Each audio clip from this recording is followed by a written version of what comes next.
All right, so for the five aspects, the first aspect that I chose was that manages financial resources using concepts of economies.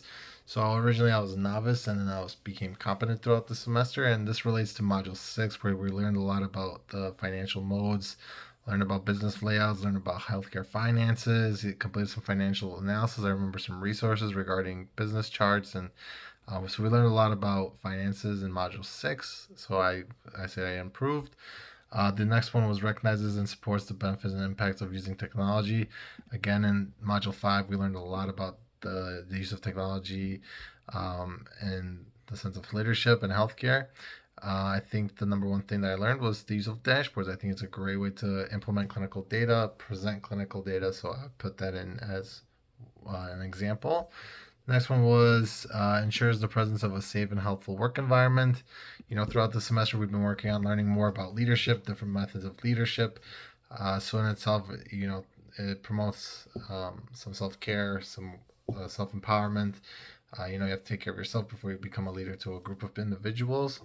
And so, that's what I got from the semester. But also, I think when we talked about the promoting health equity and then the modes of disincentivizing, that was another way of saying, we're promoting that helpful work environment because we're promoting social justice.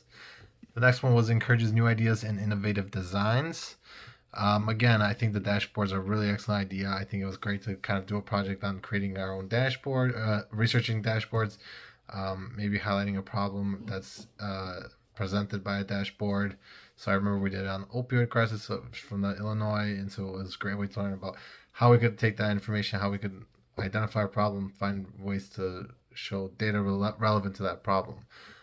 So that's another great example. And of course, we have capitalizes on opportunities and takes calculated risks.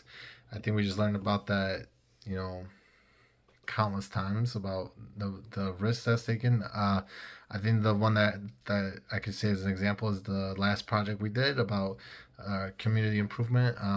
It was interesting to learn about how we could work with stakeholders, the risks we take with starting up a project, what are the risks that we do from starting up a project. So in general, I think that end of the semester project was a great way for me to improve, and I said that went from novice to proficient. The other one, ideas and innovative designs, went from novice to proficient as well. So overall, a great improvement throughout the semester. Thank you.